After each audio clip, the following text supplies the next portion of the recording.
આમ તો ચોમાસાની શરૂઆત થાય એટલે દક્ષિણ ગુજરાત વીજ કંપનીના કર્મીઓ પ્રી મોન્સૂન કામગીરીના કામે લાગી જાય છે, પરંતુ વીજ કંપનીના કર્મીઓ પ્રી મોન્સૂન કામગીરીમાં જે વેઠ ઉતારે છે એનો ભોગ સામાન્ય લોકોએ બનવું પડે છે।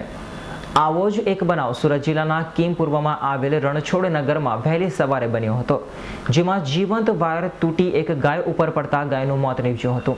જોકે આ અંગે સ્થાનિકોએ વીજ કંપનીના કર્મીઓને ફોન કર્યો હોવા છતાં પણ કોઈ કર્મચારી સ્થળ ઉપર ન આવતા લોકોમાં રોષ જોવા મળી રહ્યો છે। રણછોડનગર વિસ્તારમાં વીજ પોલ ઉપર વીજ વાયરોના ગૂંચવણો જોઈને અંદાજ આવી જાય છે કે આ વીજ કંપનીના વાયરો કોઈક નિર્દોષને ભરકી જશે, અને થયું પણ એવું જ।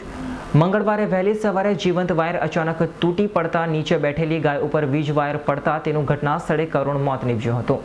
જો કે આ ઘટના બાદ સ્થાનિકોએ વીજ કંપનીના કર્મીઓને ફોન કરતા તેઓ ઘટના સ્થળે પણ ફરક્યા ન હતા, જેથી સ્થાનિકોએ વીજ લાઇન જાતે જ બંધ કરી દીધી હતી।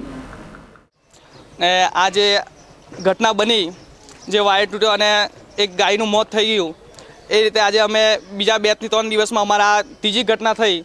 આ જીબીવાળા કોઈ બેદરકારી લેતા નથી આના વિશે। આ વાયરો વારંવાર તૂટે છે અને આને જ એ લોકો ઠીંગડા મારીને વારંવાર ચલાવે છે।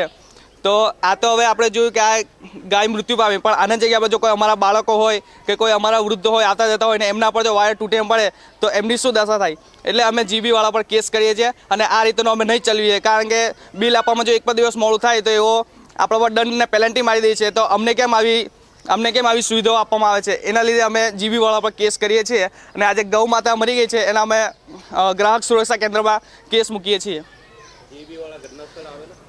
જીબીવાળા ઘટના સ્થળે નહીં આવેલા, આ તો પાવર પણ અમે બંધ કરાયો હતો ને આજ વાયર તૂટી ગયો એના અડધો પોણો કલાક પછી પણ એમાં પાવર સપ્લાય ચાલુ જ હતો, એના લીધે ગાયનું મોત થઈ ગયું છે।